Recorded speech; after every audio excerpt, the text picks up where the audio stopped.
भाई welcome to कैरियरबिल application. आप सभी का कैरियरबिल की एप्लीकेशन पे बहुत बहुत स्वागत है। आ जाओ भाई, आरआरबी ग्रुप डी के एक्सप्रेस बैच में कैरियरबिल की एप्लीकेशन पे आप सभी का मोस्ट वेलकम है। सबसे पहले मुझे आके बताइए, ऑडियो वीडियो सब कुछ क्लियर है ना? फिर अपनी आज की क्लास स्टार्ट करते हैं। आज हम बहुत सारी बातें डिस्कस करेंगे, कैसे कैसे बैच में क्लासेस चलेंगी, मेरे सब्जेक्ट की कैसे कैसे मैं पढ़ाने वाली हूँ, सारी बातें हम डिस्कस करने वाले हैं। गुड मॉर्निंग, बहुत सारे स्टूडेंट्स मुझे एप्लीकेशन पे दिख रहे हैं। अरे बाबा, एप्लीकेशन पे तो गोली की स्पीड से कमेंट्स चल रहे हैं।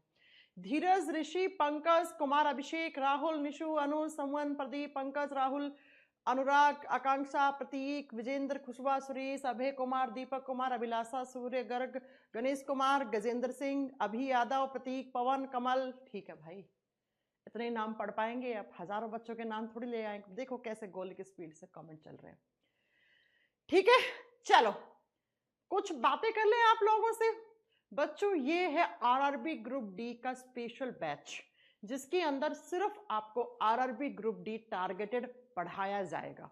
राइट, बात करते हैं यहाँ पे कौन कौन से सब्जेक्ट, तो आपने बाकी सारे अपने अपने टीचर्स आएंगे, आपसे डिस्कस करेंगे कौन सा सब्जेक्ट कैसे चलेगा। मैं जब बात करती हूँ जनरल साइंस की, सामान्य विज्ञान की, तो जनरल साइंस में 3 सब्जेक्ट होते हैं जो आपको मेन पढ़ने होते हैं। बायोलॉजी, जिसको हम जीव विज्ञान कहते हैं, केमिस्ट्री जिसको हम रसायन विज्ञान कहते हैं, फिजिक्स जिसको हम भौतिक विज्ञान कहते हैं। बायोलॉजी और केमिस्ट्री मैं पढ़ाऊंगी, दोनों सब्जेक्ट, और फिजिक्स आपको अंकुर सर पढ़ाएंगे। ठीक है, आज हमारा बायोलॉजी का जीव विज्ञान का पहला क्लास है। बच्चों, जब हम ग्रुप डी की बात करते हैं ना, तो ग्रुप डी में आपको 25 क्वेश्चन साइंस के मिलेंगे, 25 क्वेश्चन और 25 नंबर के लिए। और मैं आपको दावे के साथ कह सकती हूं कि अगर इस बैच में आपने बहुत बढ़िया से साइंस तैयार कर ली, तो आप 25 में से 25 लेके आओगे, 25 में से 24 नहीं। अब आप में से कुछ लोग बोलेंगे मैम कैसे, इतना कॉन्फिडेंस कैसे? बच्चों, क्योंकि हम लोगों ने पिछले 8-10 साल से आप जैसे बहुत सारे आपके बड़े भाई बहनों को पढ़ाया है और उनको सिलेक्शन दिलाया है, तो बहुत अच्छे से पता है कि एनटीपीसी और ग्रुप डी के पेपर का क्या लेवल आता है। अब मैं कुछ बातें आपके दिमाग में चल रही होंगी, वो सब आपको मैं आज की क्लास में क्लियर कर देना चाहती हूँ। 25 क्वेश्चंस 25 नंबर के लिए आएंगे, जिसमें बायोलॉजी, केमिस्ट्री, फिजिक्स और 1-2 क्वेश्चन ना एनवायरमेंटल साइंस और इकोलॉजी, पर्यावरण विज्ञान और पारिस्थितिकी तंत्र से भी पूछ लेता है, तो हम उसको भी नहीं छोड़ने वाले हैं, उसको भी हम कवर करेंगे। राइट, तो बात करते हैं बच्चों कि मैम इस 25 क्वेश्चंस में बायोलॉजी के कितने क्वेश्चंस देखने को मिलेंगे। सबसे पहले तो इतना ही पता होना चाहिए कि हम कितने नंबर के लिए पढ़ेंगे, कितने घंटे पढ़ेंगे, है ना? तो इस 25 क्वेश्चन में से 8 से 10 क्वेश्चन आपको बायोलॉजी के देखने को मिलेंगे। अब मैं ये प्रीवियस ईयर के पेपर के आधार पे बता रही हूं भाई, है ना? अब 1-2 क्वेश्चन देखो, साइंस है, साइंस में तीनों सब्जेक्ट में ये हो सकता है कि कभी बायोलॉजी के किसी शिफ्ट में 12 से 13 पूछ लिया, केमिस्ट्री के 4-5 ही पूछे, बाकी के 8-10 क्वेश्चन फिजिक्स के पूछ लिए, है ना? तो 2-4 क्वेश्चन ऊपर नीचे चल जाता है बच्चों। लेकिन आप ये मान के चलो मिनिमम 8 क्वेश्चन तो आपको बायोलॉजी के देखने को ही मिलेंगे ही मिलेंगे, मिलने ही मिलने हैं बेटा। इसलिए हम यहां पर जो बायोलॉजी पढ़ेंगे बिल्कुल बेसिक से पढ़ेंगे। बच्चों, आप सबको पता है कि इस बार ग्रुप डी की जो वैकेंसी आई है, उनके लिए क्वालिफिकेशन क्या रखा गया है? आईटीआई हटा दिया गया है। मिनिमम जो क्वालिफिकेशन है वो 10th लेवल का है। और जब 10वीं पास वाले बच्चे फॉर्म भरेंगे, फॉर्म की डेट भी आपकी 1 मार्च की कर दी गई है, 1 करोड़ से ऊपर फॉर्म भरे जाएंगे। आप देख लीजिएगा, जब डेटा निकल के आएगा तो 1 करोड़ तो भरे जाने तय है, कोई नहीं रोक रहा, है ना? तो है क्या, मेरे कहने का मतलब क्या है, मैं ये क्यों बता रही हूं? मैं इसलिए बता रही हूं क्योंकि ये जो 25 क्वेश्चंस के लिए आप साइंस पढ़ोगे ना, तो आपको बिल्कुल भी ऐसे नहीं पढ़ना है कि मैम ये चैप्टर तो टफ लग रहा है, इसको छोड़ दूं, क्या हुआ, 1 क्वेश्चन तो आएगा। 1 क्वेश्चन छोड़ा, लाखों की भीड़ में पीछे हो गए, हजारों नहीं लाखों की भीड़ में पीछे हो गए। इसलिए मैं आप लोगों से रिक्वेस्ट करती हूं कि 25 क्वेश्चन का मतलब 25 ही टारगेट सेट करना है। 20-22 से काम नहीं चलेगा बेटा। 20-22 से काम चलाना है तो लाखों की संख्या में पीछे हो जाओगे, 1 क्वेश्चन गलत, लाखों की संख्या में पीछे। इसलिए मैं ये कहना चाहती हूं कि मैं अपना 100% एफर्ट डालूंगी इस बैच के अंदर, आपको 200% तैयारी करनी है। मैं 100% करवाऊंगी, आपको 200% करनी है। कैसे करनी है वो आगे बताऊंगी, ठीक है। तो 25 क्वेश्चंस में से 8 से 10 क्वेश्चंस बायोलॉजी जीव विज्ञान के मिलेंगे। मैं ये समझ के पढ़ाऊंगी कि मेरे सब्जेक्ट में अगर 10 क्वेश्चन आए हैं तो मेरे बच्चे 10 का 10 करके आए, 10 का 9 नहीं चलेगा, 10 का 9 नहीं चलेगा। बस ऐसे तैयारी करेंगे अपन, ठीक है, ऐसे करेंगे हम। अब स्टार्ट करते हैं अपनी आज की क्लास। अब कुछ बच्चों को दिमाग में ये चलता है कि मैम यहां पर जो बायो पढ़ाएंगी ना, अच्छा एक चीज और मैं लास्ट डिस्कस कर दूं आपसे। बच्चों आपको लगता होगा कहने के लिए ग्रुप डी का पेपर है, क्या होना है मैम ग्रुप डी के पेपर में, 10th पास का यहाँ पे लेवल दे रखा है, 10वीं तक तो साइंस हमने पढ़ी है, हम तो हवा में उड़ा देंगे क्वेश्चंस। ऐसा ही लग रहा होगा आपको कि हम तो हवा में उड़ा देंगे। अब मैं आपको यहाँ पे एक बात बता दूं कि ये जो ग्रुप डी के एग्जाम में साइंस आती है ना, ये बड़े बड़े बच्चे क्वेश्चंस नहीं कर पाते, इसका आंसर नहीं कर पाते। बीपीएससी की तैयारी करने वाला, एनडीए सीडीएस के एग्जाम की तैयारी करने वाला बच्चा है ना, ये सारे बच्चे भी अच्छे से 25 में से 25 अगर सेट लगाए ना ग्रुप डी का, वो नहीं कर पाते बच्चा। इसलिए मैं कह रही हूं ग्रुप डी में साइंस के अच्छे खासे स्टेटमेंट वाले, बढ़िया डायग्राम वाले क्वेश्चंस आते हैं, तो ढंग से तैयारी करना यहां पे। अब जब आप इस बैच में साइंस पढ़ोगे ना, तो साथ में आप रेलवे के एनटीपीसी है ना, एनटीपीसी एग्जाम की भी साइंस में यहाँ पे साथ में करवाऊंगी। तो यहाँ पे जो मैं साइंस पढ़ा रही हूँ ना, ये सिर्फ ग्रुप डी में नहीं, रेलवे के हर एक एग्जाम में काम आएगी, आपको हर एक एग्जाम में काम आएगी बेटा, ये याद रखिएगा, ठीक है। चलो अब स्टार्ट करते हैं अपनी आज की फर्स्ट क्लास। मैं बता देती हूं आप लोगों के लिए और ज्यादा आपको खुश कर दूं कि यहां पर जो मैं आपको बायोलॉजी केमिस्ट्री पढ़ाऊंगी वो आरआरबी ग्रुप डी को टारगेटेड करके पढ़ाऊंगी। तो आरआरबी ग्रुप डी के जो साइंस के क्वेश्चंस है ना, वो इन सारे एग्जाम में ऑटोमेटिकली हो जाएंगे। तो आप ये मत सोचना कि मैम से बस मैंने ग्रुप डी के लिए साइंस पढ़ी है, बाकी तो मुझे अलग पढ़ना पड़ेगा, है ना, ऐसा नहीं होना चाहिए। एनटीपीसी और ग्रुप डी के क्वेश्चंस सेम आते हैं, हाँ थोड़ा ग्रुप डी में टफ क्वेश्चन आते हैं, राइट। एएलपी एग्जाम में काम आएगी, बीपीएससी में काम आएगी, एनडीए सीडीएस में काम आएगी, एसएससी सीजीएल में काम आएगी, सीसीएल में काम आएगी, जीडी के पेपर में काम आएगी, और आप किसी भी स्टेट एग्जाम की तैयारी कर रहे हो सब में काम आएगी बेटा, ठीक है बच्चों। तो अब बिल्कुल इस बात को ध्यान में मत रखना कि मैम यहां पर जो मैं बायोलॉजी पढ़ूंगा इतना ज्यादा पढ़ूंगा वो मेरे काम आएगी क्या आगे एग्जाम में, ये सब एग्जाम में काम आएगी। आप थोड़ी सी मेरी बातें स्टार्ट कर, ध्यान से सुन लो, ठीक है। मैम ऑल क्लासेस कब से स्टार्ट होंगी बेटा, एक दिन में आज शायद दूसरी क्लास है, अपने आप हो जाएंगी, सब हो जाएंगे क्लासेस स्टार्ट। ये छोड़ दो, ये मैनेजमेंट डिसाइड करता है मैथ्स कब लगेगा, रीजनिंग कब लगेगा, साइंस कब लगेगा, आपको जो पढ़ाया जा रहा है बस उसमें आप बेस्ट दो। चलिए सुनिए, यहां पर मैं जो बायोलॉजी पढ़ाऊंगी वो बिल्कुल जीरो से एकदम हीरो पढ़ाऊंगी। जीरो से हीरो का मतलब क्या है, एकदम बेसिक से मैं यहाँ पे बायोलॉजी जीव विज्ञान पढ़ाने वाली हूँ आपको। जो बच्चा पहली बार भी साइंस पढ़ रहा होगा ना उसको भी समझ में आएगा, और जिस बच्चे को लगता है मैंने तो साइंस 2 बार पढ़ दी है उसे भी अपना लेवल चेक करने का मौका मिलेगा। तो ये बिल्कुल मत घबराना कि मैम मैं तो बिल्कुल नया हूं, कभी साइंस पढ़ी नहीं है, बायोलॉजी टफ लगती है, मैं तो मैथ्स का स्टूडेंट हूं। मैं जिस तरीके से पढ़ाऊंगी ना आपको बहुत अच्छे से समझ में आएगी।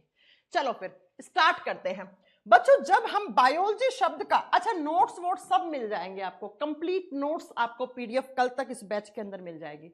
Complete biology in English, complete biology in Hindi, दोनों सब्जेक्ट के नोट्स आपको इस बैच में अपलोड करवा दिया जाएगा। समय समय पर मैं आपको प्रैक्टिस क्लासेस भी करवाऊंगी, समय समय पर आपको प्रीवियस ईयर क्वेश्चंस की शीट भी डलवाऊंगी इस बैच के अंदर। थोड़ा वेट करो, एक दिन में आते ही मत कमेंट डाल दिया करो मैम प्रैक्टिस शीट मिलेगी क्या, मैम प्रीवियस ईयर क्वेश्चंस मिलेंगे क्या। आपको ई बुक से लेके सब चीजें हमारी मैनेजमेंट डिसाइड कर रही है, सब कुछ मिलेगा, थोड़ा पेशेंस रखो। स्टार्ट करते हैं हम आज की क्लास में। हमारी क्लास आज किसकी है, साइंस में बायोलॉजी। बच्चों जब भी हम बायोलॉजी शब्द देखते हैं इसका मतलब क्या होता है, दिमाग में लेके चलो 10 नंबर, है ना, और पढ़ना ऐसे है कि 10 में से 9 भी आए तब भी भाई दुख होना चाहिए। आ जाओ यहां पे, बायोलॉजी जो शब्द है इसका मीनिंग, इसमें क्या पढ़ते हैं, कैसे पढ़ेंगे, क्या सिलेबस है, ये आज और कल की क्लास में हम अच्छे से डिस्कस कर लेंगे, ठीक है। फिर हम चैप्टर स्टार्ट करेंगे। जब हम बायोलॉजी शब्द की बात करते हैं तो ये 2 टर्म्स है, इसको तोड़ो, बायो का मतलब यहां पर क्या होता है, बायो का मतलब होता है लैटिन भाषा में बायोस, और लोजी का मतलब होता है लोगोस। बायोस लोगोस दो शब्द से मिलकर बना हुआ है बायोलॉजी, जिसको हिंदी में कहते हैं हम जीव विज्ञान। जीव विज्ञान नाम से क्लियर लग रहा होगा, विज्ञान साइंस की वो ब्रांच जिसमें हम जीवों के बारे में पढ़ते हैं, जीव के बारे में पढ़ते हैं। अब इसका मीनिंग समझो। बायोस का मतलब होता है लिविंग्स या लाइफ। बायोस का मतलब होता है लिविंग्स, जिसको हम जीव, या लाइफ का मतलब होता है जीवन, और लोगोस शब्द का मतलब होता है टू स्टडी। तो बायोलॉजी साइंस की वो ब्रांच है जिसके अंदर हम लिविंग्स के बारे में स्टडी करते हैं, हम सजीवों के बारे में अध्ययन करते हैं। बच्चों, ये जो यूनिवर्स है ना, ये जो संसार है ना, दो तरीके की चीजों से मिलकर बना हुआ है, एक लिविंग एक नॉन लिविंग, एक सजीव एक निर्जीव। अगर मैं इस कमरे की बात करूं तो इस कमरे में मैं लिविंग हूं, लेकिन ये मार्कर, ये डिजिटल बोर्ड, ये कैमरा, टीवी, स्पीकर, ये सब क्या है, नॉन लिविंग थिंग्स हैं, निर्जीव हैं। तो साइंस में हम जब तीन ब्रांच पढ़ते हैं ना, बायोलॉजी, केमिस्ट्री, फिजिक्स, तो बायोलॉजी वो ब्रांच है जिसमें हम लिविंग्स के बारे में, सजीवों के बारे में स्टडी करते हैं। केमिस्ट्री और फिजिक्स में हम नॉन लिविंग थिंग्स के बारे में स्टडी करते हैं। तो साइंस की वो ब्रांच जिसके अंदर हम लिविंग्स के बारे में स्टडी करते हैं उसको बायोलॉजी कहते हैं। जीव विज्ञान विज्ञान की वह शाखा है जिसके अंतर्गत हम सभी प्रकार के सजीवों या उन सजीवों की लाइफ, जीवन के बारे में अध्ययन करते हैं कि उनकी लाइफ कैसे चलती है। तो उस ब्रांच को हम बायोलॉजी कह देते हैं। बहुत ज्यादा कुछ पढ़ने की जरूरत नहीं है। तो वो ब्रांच जिसके अंदर हम लिविंग्स के बारे में पढ़ते हैं, सजीवों के बारे में पढ़ते हैं, उसी को हम बायोलॉजी कहते हैं, उसी को हम जीव विज्ञान कहते हैं। बात ये आती है कि मैम ये जो बायोलॉजी ब्रांच है ना, इसके पिता कौन है, इसके जनक कौन है, किन्होंने ये ब्रांच बनाई थी, वो महान साइंटिस्ट, वो सबसे बड़े वैज्ञानिक जिनकी वजह से आज हमें ये 10 नंबर के लिए बायोलॉजी पढ़नी पड़ रही है, उन महान साइंटिस्ट का नाम है एरिस्टोटल, अरस्तु। एरिस्टोटल, अरस्तु। अब अरस्तु का इतिहास जानने से पहले मैं कुछ बातें आपको बता दूं, वो ध्यान से समझना। हम बायोलॉजी में किसके बारे में पढ़ते हैं, लिविंग्स के बारे में, सजीवों के बारे में। इस यूनिवर्स में, संसार में जितने भी सजीव हैं, जितने भी लिविंग्स थिंग हैं, है ना, उनके जीवन के बारे में अध्ययन करना हम बायोलॉजी में पढ़ते हैं, उसको जीव विज्ञान कहते हैं। अब मेरी बात को ध्यान से सुनो। मैं अगर आपसे पूछूं प्लांट्स क्या होते हैं, लिविंग्स होते हैं। हम लोग क्या हैं, लिविंग्स हैं। गाय, भैंस, घोड़ा, बकरी, खरगोश, कुत्ता, बिल्ली, गधा, सब क्या है, लिविंग्स हैं। तो इन्हीं लिविंग्स को आगे अलग अलग ब्रांचेस में, अलग अलग शाखाओं में विभाजित कर दिया। कैसे? तो बायोलॉजी में जो पहला ब्रांच बनता है, जो आपको पढ़ना है, वो पढ़ना है बच्चा जूलॉजी। जो फर्स्ट ब्रांच आता है बायोलॉजी का, उसको बोलते हैं हम जूलॉजी। जू का मतलब होता है एनिमल्स। आज मैं जू गया था, वहां पे मैंने बहुत सारे एनिमल्स देखे, है ना। वहां पे मैंने खरगोश देखा, वहां पे मैंने चीता देखा, है ना, वहां पे मैंने हाथी देखा, शेर देखा, बाघ देखा। और लॉजी शब्द का मतलब क्या होता है, टू स्टडी। एनिमल्स के बारे में, जंतुओं के बारे में अध्ययन करना जंतु विज्ञान कहलाता है। बायोलॉजी की वो ब्रांच जिसमें हम किसके बारे में स्टडी करते हैं, जू यानी एनिमल्स के बारे में, जानवरों के बारे में अध्ययन करते हैं। ये जानवर कैसे सरवाइव करते हैं, ये जो जानवर होते हैं इनके क्या क्या कैरेक्टरिस्टिक्स होते हैं, इनके लक्षण क्या है, इनका बॉडी कैसे बना है, कौन से ऑर्गन का क्या काम है। तो हम बायोलॉजी में उस ब्रांच को क्या कहते हैं, जिस ब्रांच में हम एनिमल्स के बारे में पढ़ते हैं, हम जीव जंतुओं के बारे में पढ़ते हैं। एनिमल्स के बारे में क्यों पढ़ना पड़ा, क्योंकि एनिमल्स क्या होते हैं, लिविंग होते हैं। और लिविंग्स के बारे में, सजीवों के बारे में हम कहां पढ़ते हैं, बायोलॉजी में पढ़ते हैं, है ना।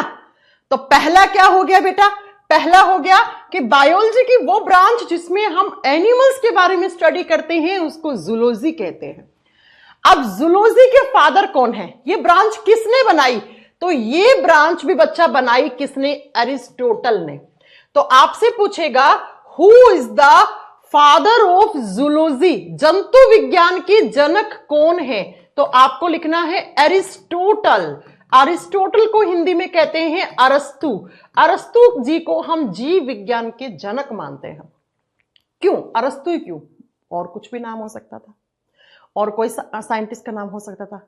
क्योंकि बच्चा अरिस्टोटल ने क्या किया था, अरिस्टोटल ने 550 से भी ज्यादा एनिमल्स के ऊपर रिसर्च करी थी और रिसर्च करके उनके कैरेक्टरिस्टिक्स के बारे में, उनके लक्षणों के बारे में एक किताब में लिख दिया था। और इनकी बुक का नाम पूछा जाता है एग्जाम में, इनकी बुक का नाम था Historia of Animalium. Historia of Animalium. बेटा ये इंट्रोडक्शन चल रहा है, कोई चैप्टर नहीं चल रहा है राहुल, ठीक है। हिस्टोरिया ऑफ एनिमेलियम, हिंदी मीडियम वालों को इंग्लिश में ही किताब का नाम याद करना पड़ेगा। एनिमेलियम, एनिमल्स। इन्होंने क्या किया, अरस्तु ने क्या किया, ध्यान से सुनो। अरस्तु ने मैम 550 से भी अधिक जानवरों के लक्षणों के बारे में बताया था और बता के रिसर्च करके कहां पर लिख दिया, एक किताब में, जिस किताब को बोलते हैं हिस्टोरिया ऑफ एनिमेलियम।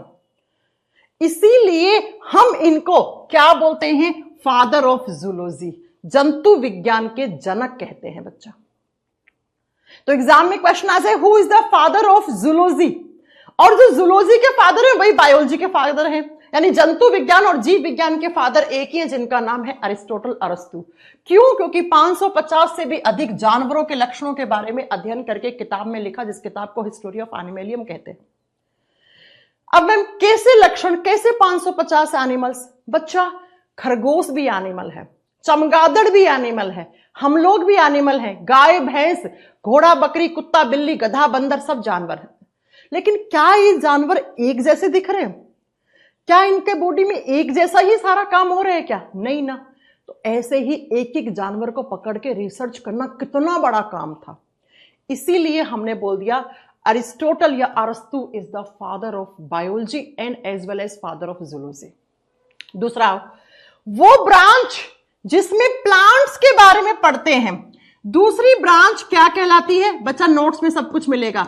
बोटनी, बायोलॉजी की दूसरी ब्रांच को बोलते हैं बोटनी और हिंदी में बोलते हैं वनस्पति विज्ञान।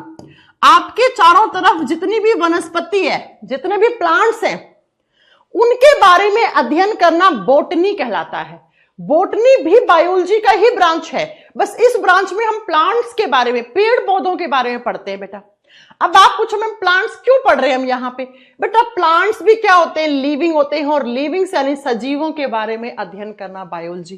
तो क्या हमें बायोलॉजी में प्लांट्स के बारे में नहीं पढ़ना पड़ेगा? हाँ जी मैम पढ़ना पड़ेगा, क्योंकि प्लांट्स आर ऑल्सो लिविंग्स, पेड़ पौधे भी सजीव होते हैं, तो पढ़ना पड़ेगा। तो वो ब्रांच जहां पर हम प्लांट्स के बारे में पढ़ेंगे, प्लांट्स कैसे अपना खाना बनाते हैं, फोटोसिंथेसिस कैसे होता है, प्लांट की ग्रोथ कैसे होती है, प्लांट में कौन से हार्मोन होते हैं, हमारी तरह प्लांट्स में बीमारियां होती हैं तो प्लांट डिजीज कौन कौन सी होती है, आलू कैसे है, आलू क्या है, जड़ है तना है, गाजर क्या है, जड़ है तना है, क्या है, जाइलम क्या होता है, फ्लोएम क्या होता है, ये सब पढ़ेंगे तो बॉटनी हो गया। अब बॉटनी के फादर कौन है? बॉटनी यानी वनस्पति विज्ञान के जनक है थियोफ्रास्टिस। थियोफ्रास्टिस लिख दे रही हूं मैं, ये सब कुछ नोट्स में मिलेगा। आज तुम सब सुन लो, मेरी बातें ध्यान से पढ़ लो, ठीक है। थियोफ्रास्टिस जी को हम बोलते हैं फादर ऑफ बॉटनी। मैम क्यों? इन्होंने भी कुछ काम किया होगा। तो अब जानते हैं इन्होंने 550 से ज्यादा, कभी कभी एग्जाम में आता है 500 से 550 प्लांट्स के कैरेक्टरिस्टिक्स के बारे में पढ़ा था बेटा। 500 से अधिक पेड़ पौधों के लक्षणों के बारे में अध्ययन किया। अब मैम कैसे लक्षण? आप बताओ। कुछ ऐसे पौधे देखे होंगे जिसपे फूल भी नहीं लगते, कुछ पे फूल लगते लेकिन फल नहीं लगते, कुछ पे फूल फल दोनों लगते हैं, है ना, कुछ पानी में उगते हैं, कुछ धरती पे उगते हैं। तो ये प्लांट के अलग अलग लक्षण है ना, इन्हीं लक्षणों के ऊपर स्टडी करी, रिसर्च करी किसने? थियोफ्रास्टिस जी ने। और रिसर्च करके एक बुक में लिख दिया, एक किताब में लिख दिया बच्चा, जिस किताब को बोलते हैं Historia of plantarum. Historia of plantarum, क्योंकि ये प्लांट्स वाली ब्रांच है। तो हिस्टोरिया ऑफ प्लांटेरम बुक के ऑथर, लेखक कौन है? थियोफ्रास्टिस। इस किताब में अपनी रिसर्च लिख दी। रिसर्च में क्या लिखा? 550 प्लांट्स के अलग अलग लक्षणों के बारे में बता दिया। इतना बड़ा काम तो इनको फादर बोलना पड़ेगा ना। हाँ मैम बोल दो, किस ब्रांच के? Theophrastus is the father of botany.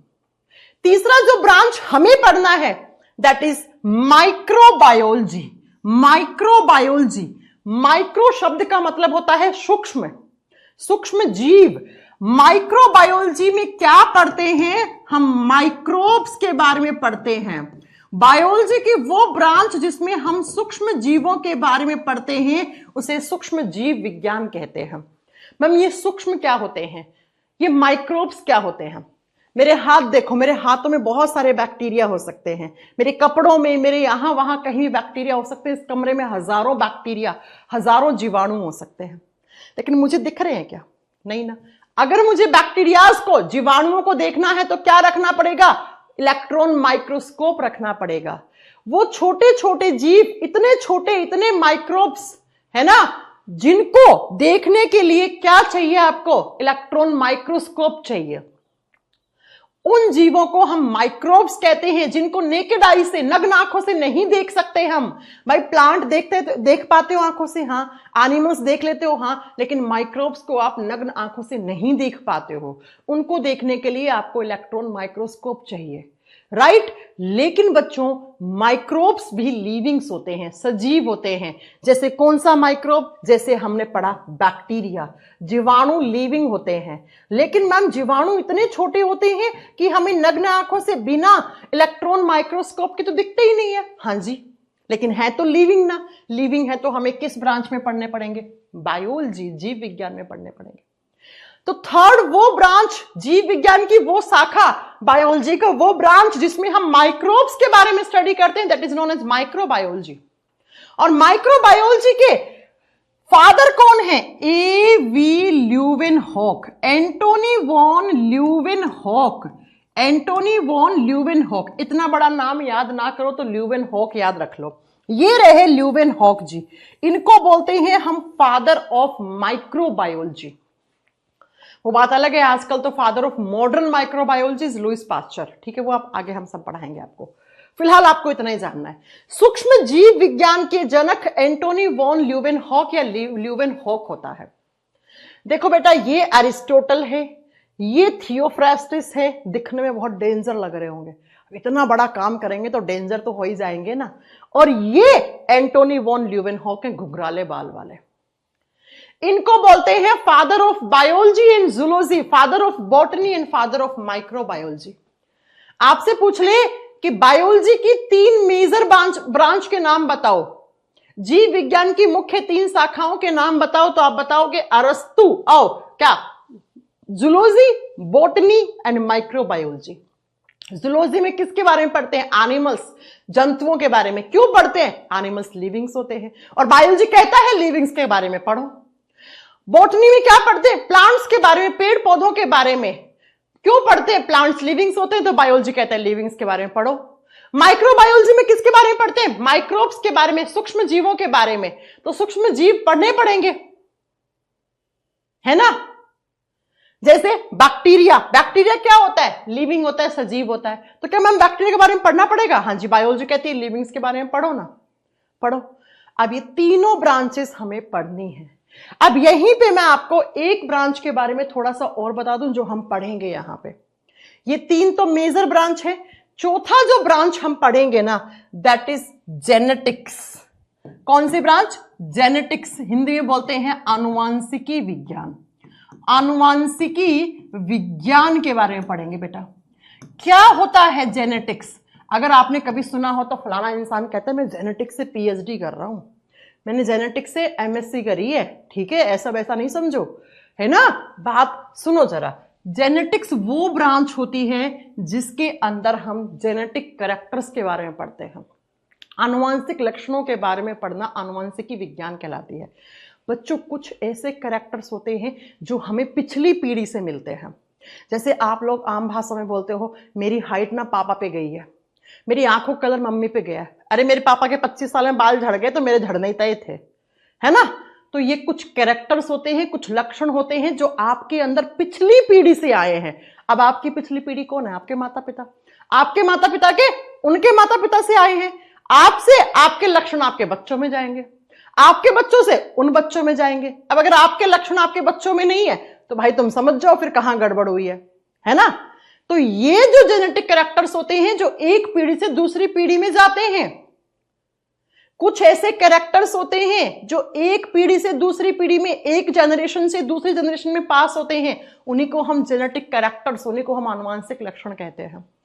कैसे जाते हैं लक्षण, कौन कौन से जाते हैं, कौन लेके जाता है, जीन क्या होता है, डीएनए क्या होता है ना।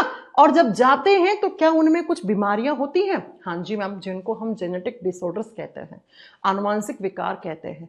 ये क्या होते हैं, ये पढ़ेंगे हम, है ना। और इस ब्रांच को जन्म देने वाले इतने खतरनाक वैज्ञानिक sir Gregor John Mendel, Mendel ji को कहते हैं हम आनुवांशिकी विज्ञान के जनक।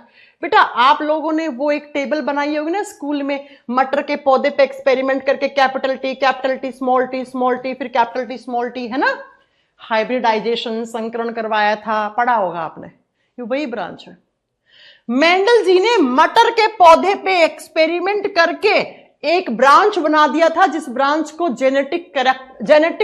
जेनेटिक्स कहते हैं, जिसके अंदर हम जेनेटिक कैरेक्टर्स को पढ़ते हैं।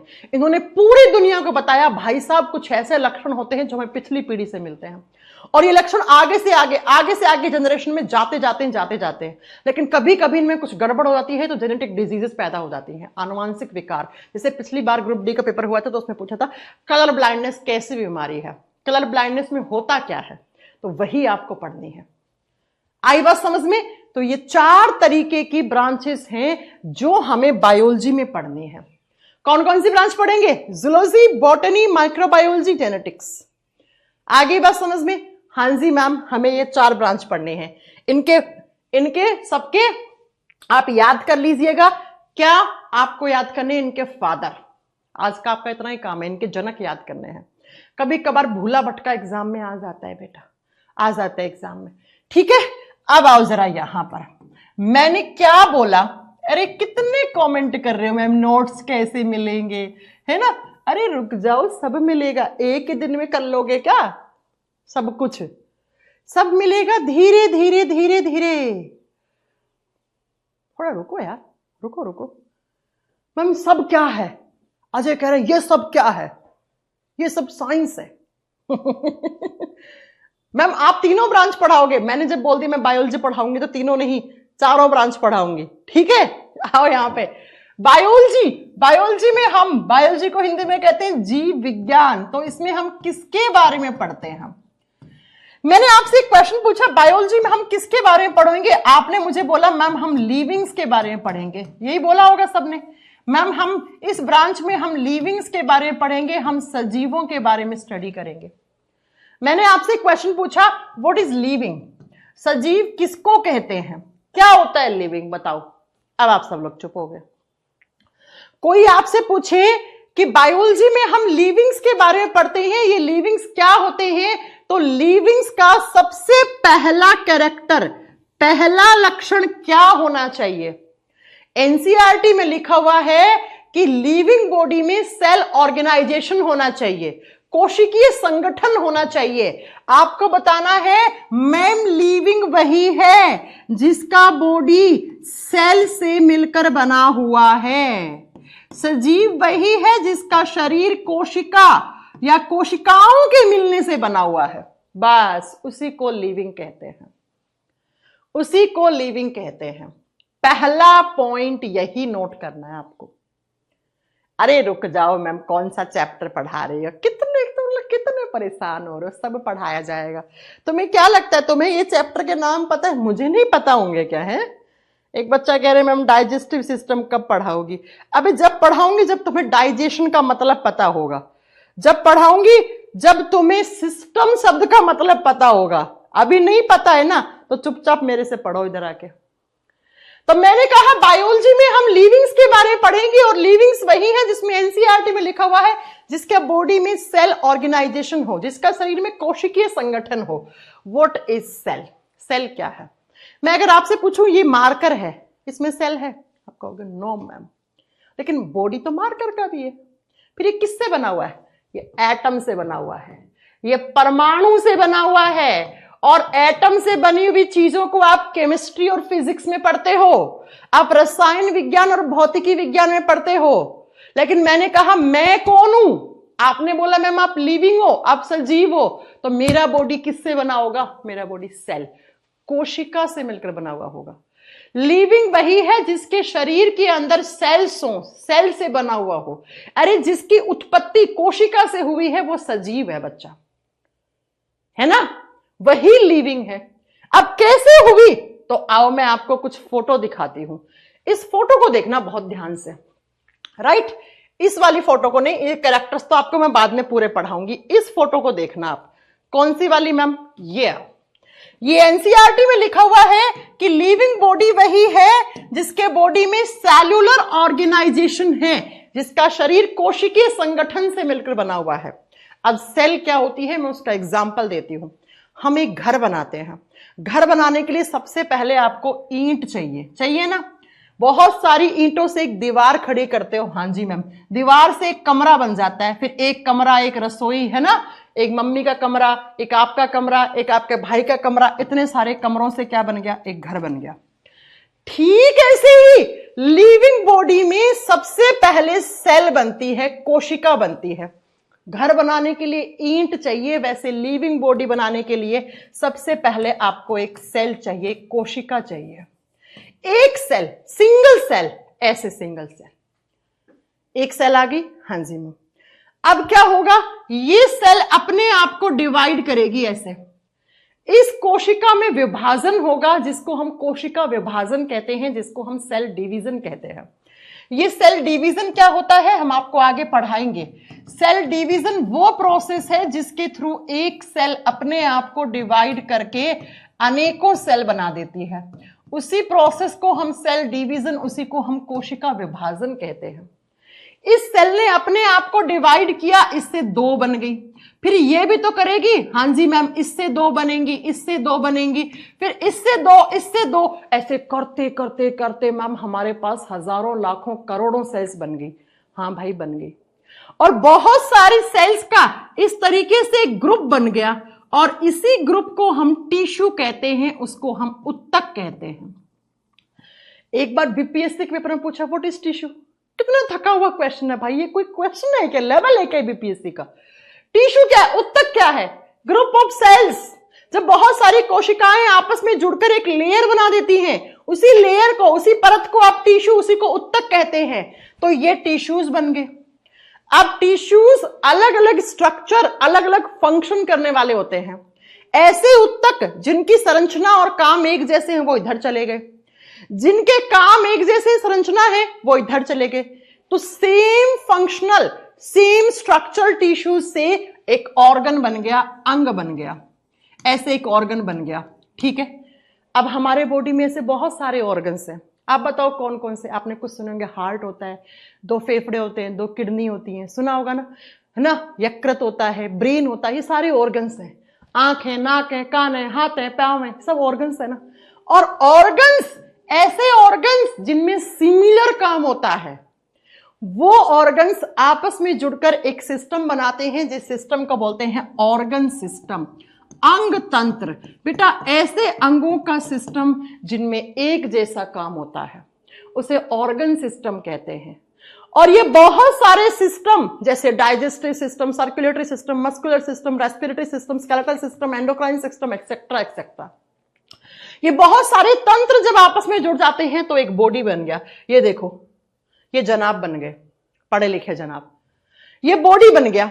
अब मुझे ये बताओ ये बॉडी कैसा है? ये लिविंग बॉडी है बेटा। सेल से बना हुआ जो बॉडी होगा उसको लिविंग बॉडी बोलेंगे, उसको जीवित शरीर बोलेंगे हम, या सजीव का शरीर बोलेंगे। बॉडी तो इस मार्कर की भी है ना, लेकिन ये लिविंग थोड़ी है। तो मैंने कहा लिविंग वही है जिसके शरीर में सबसे पहले क्या बनी? सेल, जिसकी उत्पत्ति कहां से हुई है? एक मिनट,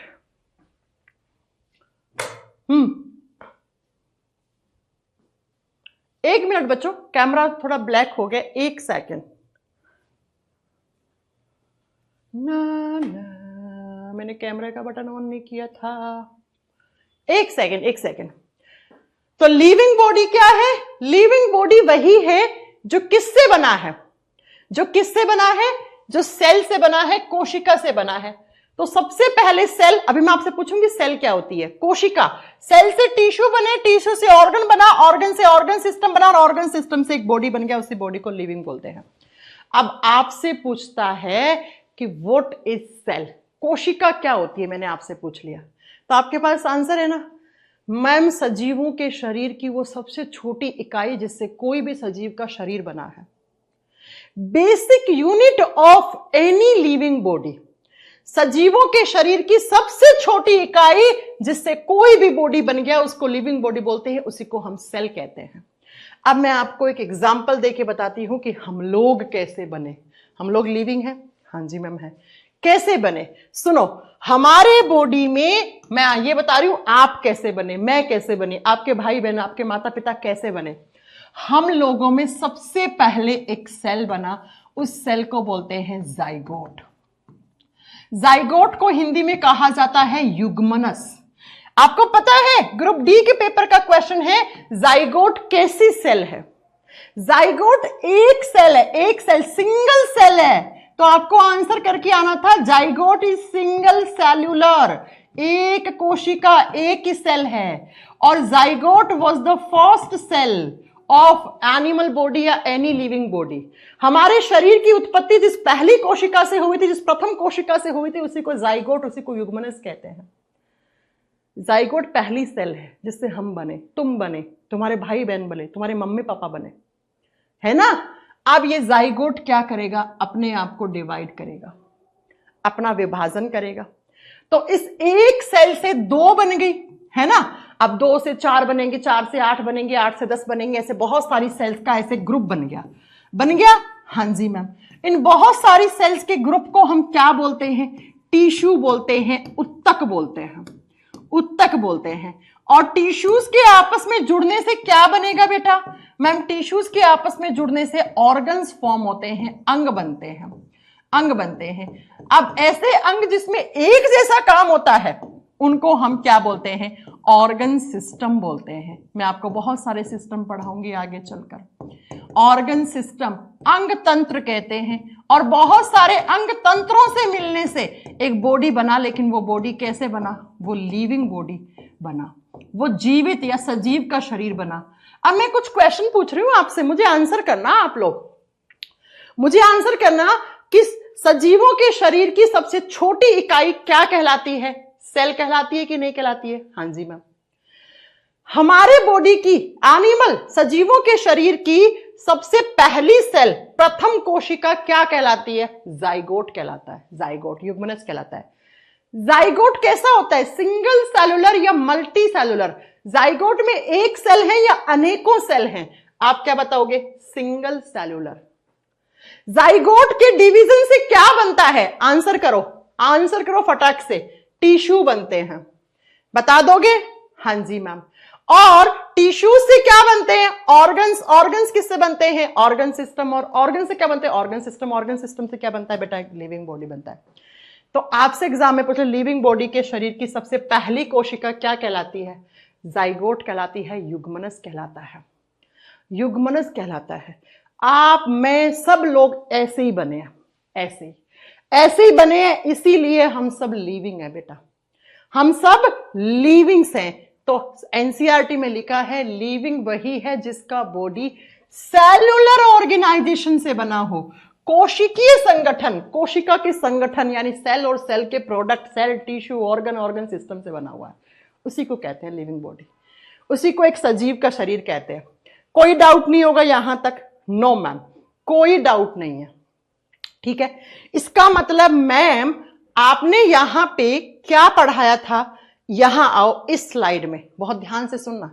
आपने यहां पे पढ़ाया कि एनिमल्स वाली ब्रांच को हम जूलॉजी कहते हैं। इसका मतलब ये सारे एनिमल्स किससे बने हुए हैं, सेल, कोशिका से बने हुए हैं। जी हां, मैंने कहा प्लांट्स के बारे में स्टडी करना बॉटनी कहलाता है, तो प्लांट्स भी किससे बने हुए हैं, सेल से। जी हां, मैंने कहा कि माइक्रोब्स के बारे में स्टडी करना माइक्रोबायोलॉजी कहलाता है, इसका मतलब माइक्रोब्स भी किससे बने हुए हैं, सेल से बने हुए हैं। जी हां, जी हां। आगे बात समझ में, अब आओ यहां पर, गाय, भैंस, घोड़ा, बकरी, कुत्ता, बिल्ली, प्लांट्स, है ना, ये सारे बैक्टीरिया, ये सब किससे बने हुए हैं? लिविंग से बने हुए हैं। आपसे कोई पूछे कि हमारे चारों तरफ जो यूनिवर्स है उसमें जो बैक्टीरियाज होते हैं, क्या वो लिविंग्स होते हैं? जो जीवाणु होते हैं वो क्या होते हैं? वो लिविंग्स होते हैं? आप कहना यस। और बैक्टीरिया के बारे में स्टडी करते हैं तो कौन से ब्रांच में? माइक्रोबायोलॉजी में। अब मैं आपसे एक क्वेश्चन पूछती हूं और उसी को आप नोट डाल के लिखिएगा। क्या वायरस लिविंग है? आप सभी ने इस नाम से सुना होगा, कोई भी ऐसा इंसान नहीं होगा इस क्लास में जिसको वायरस नाम ना पता हो, क्योंकि याद करो 2019 दिसंबर से एक वायरस ने आतंक मचाया था, जिस वायरस को आप प्यार से कोरोना वायरस कह रहे थे। वायरस लिविंग होते हैं? वर्षा कह रही है यस, संगम कह रहे हैं यस। ओ भाई, ओ भाई, आपको कैसे पता? ये देखो बच्चे मजे लेने आ गया। मैम बहुत स्लो पढ़ाती हैं आप, ओ माय गॉड। क्या करना है? शताब्दी की रफ्तार से चलना है क्या? एक दिन बेटा तुम ही क्लास में बोलोगे मैम बहुत फास्ट पढ़ा रही हैं, धीरे पढ़ाओ। तुम ही बताओगे मुझे एक दिन, देखना। वायरस लिविंग है? चलो कोई बात नहीं, आ जाओ। वायरस लिविंग नहीं है। अरे मैंने कहा लिविंग वही है जो किससे बना हुआ होता है? सेल यानी कोशिका से बना हुआ है। जो वायरस होते हैं इनको हम एसेल्यूलर कहते हैं। एसेल्यूलर का मतलब होता है बिना कोशिका वाले। फिर वायरस लिविंग कैसे हुए? वायरस में सेल होती है क्या? आपको बताना है नो, वायरस में सेल नहीं होती है। फिर मैम वायरस किसका बना हुआ होता है? फिर वायरस बना किसका होता है वो सुनो। वायरस, कोई भी वायरस की जब आप बॉडी देखते हो ना, बॉडी तो है ना, वो बात अलग है, लिविंग नहीं है। बॉडी तो इस मार्कर की भी है, इस बोर्ड की भी है ना, सबका है। सुनो, वायरस जो होते हैं उनके बॉडी, कब जब भी हम किसी वायरस की बात करते हैं ना, तो वायरस दो चीजों का बना हुआ होता है। ये वायरस का जो कोट है ना, कोट, ये कोट का मतलब होता है आवरण, परत, बाहरी कोट। इस कोट को और किस नाम से जानते हैं? इस आवरण को हम बोलते हैं कैप्सिड। कैप्सिड, ठीक है, कैप्सिड। और ये किसका बना हुआ होता है? ये प्रोटीन का बना हुआ होता है। वायरस का सबसे बाहर वाला आवरण, बाहर वाली परत होती है, वो प्रोटीन की बनी हुई होती है। और इस वायरस के अंदर यहां पर क्या होता है? यहां पर होते हैं वायरस के अंदर जेनेटिक मटेरियल, जिसको न्यूक्लिक एसिड कहते हो, न्यूक्लिक अम्ल कहते हो। या तो इस वायरस में डीएनए होगा या आरएनए होगा। ध्यान से सुनना, एक ही वायरस में दोनों नहीं होते हैं, डीएनए आरएनए। कुछ ऐसे वायरस होते हैं जिनके पास डीएनए होता है, उनको डीएनए वायरस कहते हैं। कुछ ऐसे वायरस होते हैं जिनके पास आरएनए होता है, उनको आरएनए वायरस कहते हैं। जैसे आपने पढ़ा होगा corona virus is a RNA virus, HIV AIDS is a RNA virus, पढ़ा होगा ना, है ना। तो मैंने कहा वायरस में सेल नहीं है, वो एसेल्यूलर है, बिना कोशिका वाला है। फिर भी मैम ये वायरस इतना आतंक मचा जाते हैं, पूरी दुनिया को हिला डाला कोविड ने। तो क्यों? किसकी वजह से? इसकी वजह से। कोई भी वायरस पूरी दुनिया को किसकी वजह से हिला डालते हैं? अपने जेनेटिक मटेरियल की हेल्प से। किसकी हेल्प से? अपने आनुवांशिक, ये जो पदार्थ है ना, डीएनए और आरएनए, इसकी हेल्प से हिला डालते हैं पूरी संसार को। देखो ना टाइम टाइम पे कितने सारे वायरस आते हैं। अब थोड़ी बातें सुनो। डीएनए आरएनए क्या होता है बाद में पढ़ाएंगे, अभी इतना ये आनुवांशिक पदार्थ है, इसका जेनेटिक मटेरियल है। एक वायरस, पता आपको एनडीए के पेपर में एक बार एक क्वेश्चन आया था स्टेटमेंट में कि क्या एक वायरस में डीएनए आरएनए दोनों हो सकते हैं? नो, या तो डीएनए होगा या आरएनए होगा। अब मैम वायरस अगर लिविंग नहीं है तो ये हमारे बॉडी में आके इतनी खतरनाक इन्फेक्शन, ऐसे हमारे ऑर्गन्स को खराब कर जाते हैं जैसे मानो बस खत्म है इंसान का बॉडी। कितने सारे लोग खत्म हो गए थे कोविड से। कोविड छोड़ो, हर साल बहुत सारे वायरस से बहुत सारे लोग, बहुत सारे पक्षी, बहुत सारे प्लांट्स मर जाते हैं। क्यों मरते हैं? ध्यान से सुनो। जब वायरस बाहर होता है, किसी भी लिविंग बॉडी में नहीं है। अब लिविंग क्या क्या होता है? आंसर करो। प्लांट्स लिविंग है, हम लोग लिविंग है, सांप, मेंढक, मछली, है ना, गाय, भैंस, घोड़ा, बकरी, कुत्ता, बिल्ली सब लिविंग है ना। तो क्या होता है, जब तक वायरस किसी लिविंग बॉडी में नहीं आया तो वो नॉन लिविंग है बेटा। नॉन लिविंग का मतलब होता है वो निर्जीव है ना, उसमें लिविंग्स वाले कैरेक्टर नहीं है, उसमें सजीवों वाले लक्षण नहीं है। लेकिन जैसे ही वायरस किसी लिविंग बॉडी में चला गया, वो लिविंग बॉडी कहलाता है होस्ट सेल। होस्ट सेल का मतलब होता है पोषिता कोशिका। बेटा कोई भी लिविंग बॉडी है, लिविंग का मतलब प्लांट हो गया, गाय भैंस घोड़ा बकरी खरगोश कुत्ता बिल्ली, हम सब लिविंग है। हमारे बॉडी में आ गया वायरस, जैसे ही किसी होस्ट सेल में, होस्ट सेल का मतलब है कोई लिविंग बॉडी, इसमें आया तो वायरस जो है वो कैसे लक्षण ले आएगा, वो लिविंग्स वाले, वो सजीवों वाले लक्षण ले आएगा। किसके? हमारे जैसे लक्षण पैदा हो जाएंगे उसके अंदर। किसकी वजह से हुए? इसकी वजह से। बस इतना याद रखना है आपको, है ना। मैंने क्या बोला, जब तक वायरस किसी लिविंग बॉडी में नहीं आया तो वो हमारे जैसे लक्षण नहीं है उसमें, इसलिए वो लिविंग नहीं है, उसको नॉन लिविंग बोलते हैं। लेकिन जैसे ही वायरस ने किसी लिविंग बॉडी पे अटैक कर दिया, वो लिविंग बॉडी प्लांट की होगी तो प्लांट में बीमारियां करेगा। हाँ भाई, प्लांट में भी वायरस इन्फेक्शन करते हैं। टोबैको मोज़ेक डिजीज सुनिए, सिट्रस कैंकर सुना है? नहीं सुना होगा। अरे अभी सुना है महाराष्ट्र में बर्ड फ्लू कितना फैल रहा है, पक्षियों में घुस गया तो पक्षियों में बीमारी कर दी, हम लोगों में घुस गया तो हम में, सांप में गए तो सांप में बीमारी, खरगोश में गए तो खरगोश को, हाथी में गए तो हाथी में इन्फेक्शन कर दिया। तो लिविंग बॉडी में जाते ही वो हमारी तरह बिहेव करना शुरू कर दिया। मैम सेल तो है नहीं, फिर किसकी वजह से? अपने डीएनए या आरएनए की वजह से। बस इसी का खेल है बेटा। डीएनए और आरएनए की वजह से ही वो लिविंग्स की तरह बिहेव करते हैं। इसीलिए बायोलॉजी में कहता है वायरस को connecting link between livings and non livings. Virus के अंदर दोनों के लक्षण हैं, इसलिए हम इसको कनेक्टिंग लिंक कहते हैं।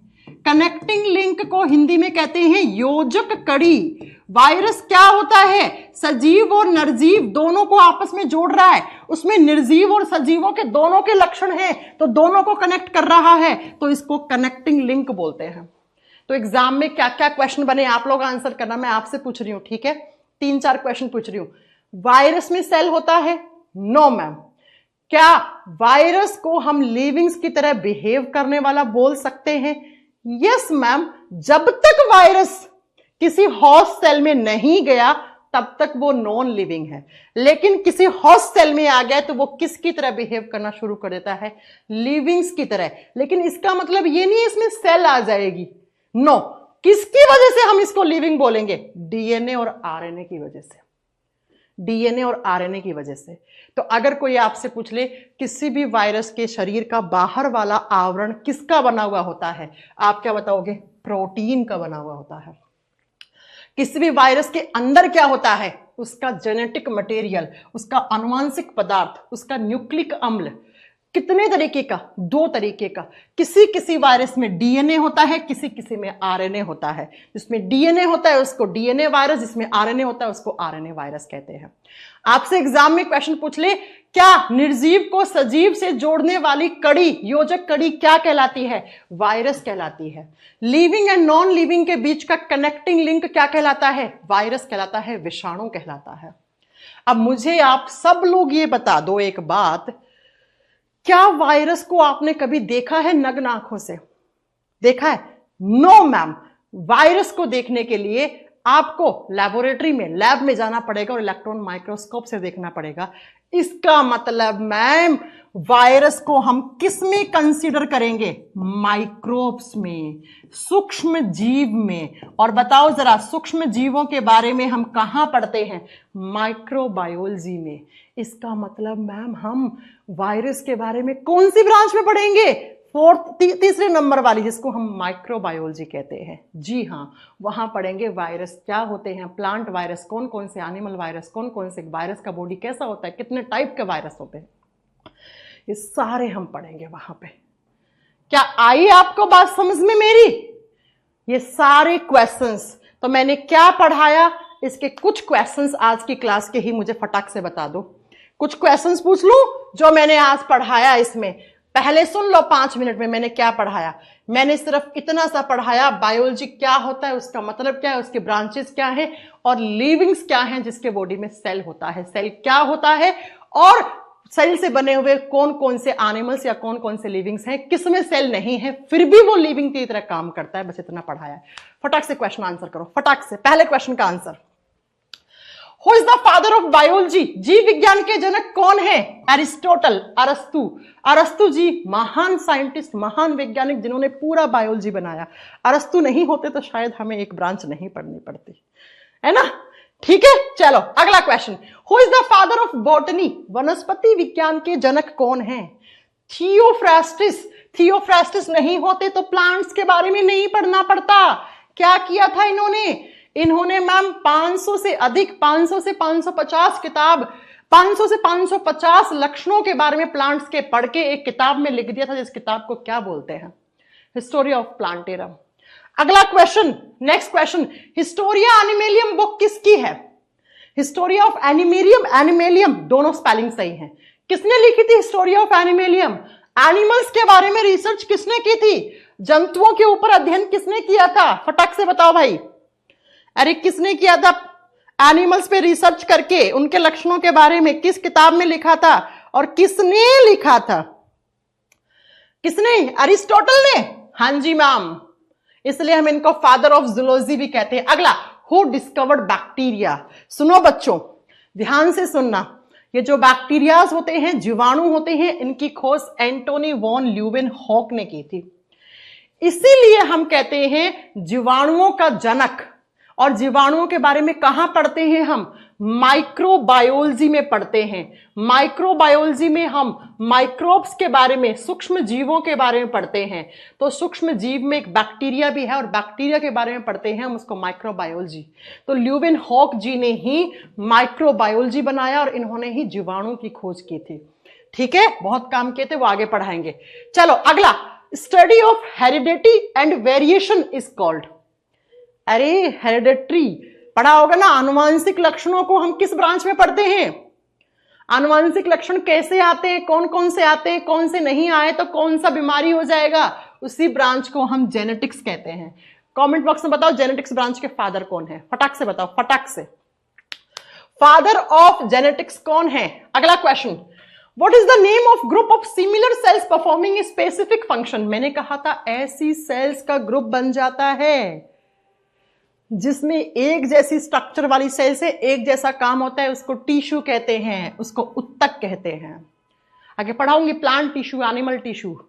आई बात समझ में? हाँ जी मैम। चलो ये छोड़ दो, ये तो आगे की बात है।